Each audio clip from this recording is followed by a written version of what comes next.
I went to Japan because I thought it would be the like a proper year abroad. Like, you know, Europe's always going to be there. It's not very far away.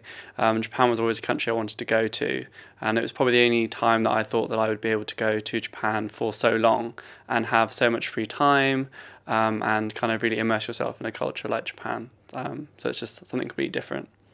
A year abroad was always something I wanted to do for my degree. It didn't really matter where it was going to be.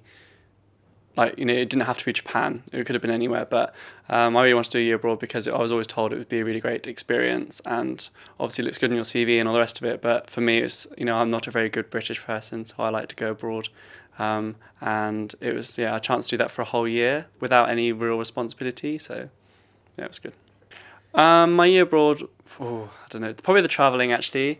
I mean, I arrived in Japan and not speaking really a word of Japanese, and then after about, I'm probably thinking I should have gone to France, but then after about 8 weeks, 10 weeks, you start listening and you start understanding stuff. And you know, I did it all on a student loan, but managed to go to every main island of Japan, plus Taiwan, Hong Kong, South Korea.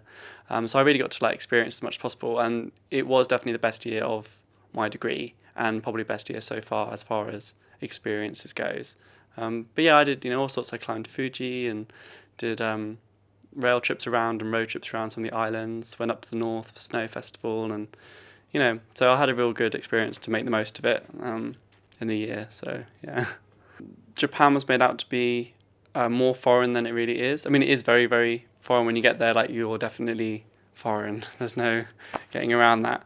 But I think everyone's kind of saying it's going to be a really expensive experience, and it's going to be a big financial burden as far as like I was concerned.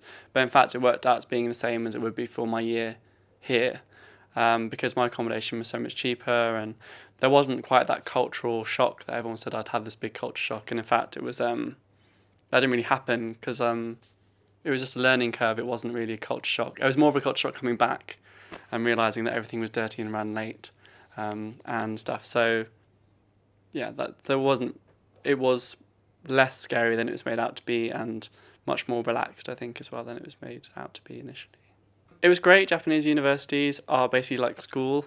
So the level of expectations much lower, which was quite nice. So you got like weekly, like daily homework and all the rest of it. And it was, studying in Japan was very different to, say, the people who studied in continental Europe, because we were taught in English. So we took Japanese language lessons in Japanese, but the other courses that we could take, like history and Japanese culture and the rest of it, were taught in English, unless you were very, very good at Japanese, in which case you could take it from the university in Japanese. So that was quite nice as well, because I was a bit worried that you'd go and didn't really understand anything, and that I'd just spend a year of not really understanding.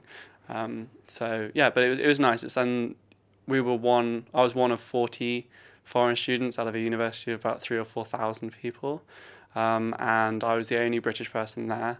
So it was quite hard to find like native speakers to talk to. So I ended up coming back with a very odd accent, which was a weird combination of like American and Australian English, because the Japanese didn't understand my English accent very well. So I had to change it to an American twang. But no, it was good. It was a nice university. It was a different program, so it was interesting for me anyway. Going on a year abroad probably helped my studies by broadening my horizons a little bit. I mean, I was always going to be going abroad after university probably, but now I had that option to go really, really abroad. So Japan is on my radar, you know, like Hong Kong was great, you know, maybe I could apply for a job there. So it wasn't about affecting my studies here, it was more about affecting my outlook for post-university life, and it did kind of open that horizon. And you meet so many different people. I mean, I met people from literally all over the world. So it was, yeah, in that sense, it was very useful in broadening horizons, I suppose. It allowed me to fulfill things that I've always wanted to do. So I've never really been able to travel that much. I never had that much money to go and travel as much as I did and see so much. So it was not, box ticking sounds a bit like anarchy, but you know, I went with a guidebook full of something like 250 post-its of places I wanted to go and see, and I came back with a guidebook with 30 in them. You know, and that was kind of, in that sense, it was enriching in life experience more than being like a better person. It was about like seeing things that I've always wanted to go and see, and learning another language and another culture. And yeah, so I haven't become like a better person for my year abroad, but I think it is that broadening of horizons and that kind of fulfilling things you've always wanted to go and do. And it kind of re-excited me about like traveling. Like you get very kind of stuck here doing, you either go to the library, then you go back to your seminars, and it's quite like same old, and then going on a year abroad was kind of like, oh, it's kind of excited to learn something new again. So in that sense, yeah. Seeing sunrise on Mount Fuji, that was quite awesome. We only managed to go 2/3 of the way up, but 4:30 stood kind of 2/3 of the way up Mount Fuji watching the sunrise in the land of the rising sun, with no one around you, or not very few people around you, was pretty awesome. But along with that, we did like whale watching in Okinawa, like 20 quid. Saw some flying fish and like whales that were like this far away from us, and so it was I think all of it was a really awesome experience. I couldn't like really pick out like number one thing. I think one thing that really made me fall in love with Japan though was when I went to Miyajima Island, which is just off Hiroshima, and I went on my own and I climbed the mountain and sat on top of the mountain with the kind of Sea of Japan around me and all the islands and the mist, and I was on my own. I was just sat there and was like, wow, this is pretty amazing. So yeah. A lot of people graduate with a 2-1 degree or a first degree, and having that year abroad differentiates you as far as the market goes. So in that sense, it's good. And it shows that if you are applying for jobs abroad, that you are able to cope with that. I mean, Japan was completely different to here. I mean, everything is different. And being able to show that you can cope with that level of difference and still do well and all the rest of it. And it shows that you're probably a much more rounded candidate than if you just stayed here, did a degree and kind of did the motions. And year abroad, it just differentiates you from the crowd, really. Yeah, so so it is about broadening horizons. So before it was very much, I won't be in the UK, but I'll be in Europe, and now it's kind of like literally I could pretty much go wherever I wanted to, and also like learning a different language, as well as like language number 4, 5 if you include English. So, and showing that I could do that, and being away for a year, that I became good enough to survive in Japan in Japanese, made it less scary to look at jobs, perhaps if you're looking at like China or Hong Kong or whatever, like that I could go and learn a language and still survive and not just be like, lost in translation, as it were. So yeah. I don't think it did in a general sense, but going to Japan, it is very different. So in a very kind of country specific thing, it was a learning curve. I mean, like little things like when we went to you can't pass food from chopstick to chopstick, or you can't put your chopsticks straight down in your rice, and things about how different cultures, like Japan's still very, very old-fashioned, even though it's a very modern country as far as like women goes. I mean, like, it's still very common for like women will go and expect to become housewives. Like they'll graduate with awesome degrees and then they'll expect to go home and have children. That's like, and that was quite interesting to see that. You kind of forget that the world is not like here in a lot of senses, and that was quite interesting. But yeah, culturally, even going to things like Taiwan and Hong Kong, you kind of lump Asia together as being Asia, but traveling around, is very different. So when I went to Taiwan, I was the only white person in some places, and like they were taking photos of me, not the mountains, and that was quite odd. And like people were amazed that you were British and not an American, and that you could speak English. And yeah, it just, in that sense, it just opened it up beyond the European experience that I'd really had to a much more global one. Yeah, people used to talk about us all the time on the Japanese word for foreigners, like gaijin. Well, that's more like, that's quite a casual word for it. And they talk about us all the time. And also the funny thing is they think you don't understand, which is always quite amusing. But I was always kawaii, which is cute. I was like, oh, cute. And I was never kakui, which was handsome.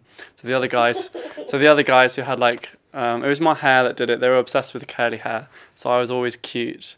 I never upgraded to handsome over my time there. But the host university was extremely helpful. The guy who ran it in Kyoto was a guy called Paul, who is this New Zealand expat who'd actually been in Japan longer than he'd been in New Zealand, and he was really, really helpful in the sense that he loved the fact that we were native speakers, so he could be funny and still be understood, because he says that kind of British or like colonial, like whatever sense of humour is very much lost on an Asian audience. So he was quite grateful for that. But he was very, very helpful, and he very much understood what we could be worried about, and it was very well organised when we arrived, in the sense of applying for things like your health insurance. It's all done in Japanese, like there's no English at all. So they were very good at kind of providing us the help with that, and we had language like Japanese people that lived in the house with us. There were about six of them, and they were there to help us. Well, the first group were better than the second group, but yeah, they were there to help us with like cultural differences or filling out forms and all the rest of it. But the team were very, very helpful in Japan at making sure that we were well cared for. And because there was only 40 of us, that was quite a close thing. And you kind of rock up at the office and you could ask anything, and there'd be help, or say they couldn't help or whatever. Even if it's like travel advice, like what's the best way to get here, like they'd be happy to help you in that sense. So it was very good. My year abroad was the best part of my degree by a long way, and it's one of the best experiences I've had. And I've not met a single person who's been on a year abroad. Even if they didn't have the best time on the year abroad, they would still say go, because it was an experience that you will not get in later life. Like, even if you plan to travel, it's not the same thing. Like, I was in Japan for an entire year and got to see the entire country pretty much. And you won't get a chance to do that again. And, so cheaply with so like much time, and to really immerse yourself in a culture for that period of time is just awesome. I mean, even if you go to somewhere like the States or Canada that's like not linguistically or culturally particularly different, it's still, an amazing experience, and you'll meet so many more people. And it felt like a much more international experience, even though there are so many foreign students here. Like, it really felt like a genuine international experience. And yeah, the year abroad, if you can do a year abroad or a year in industry or anything like that, like, it is the best decision to make, and it's worth it in every way.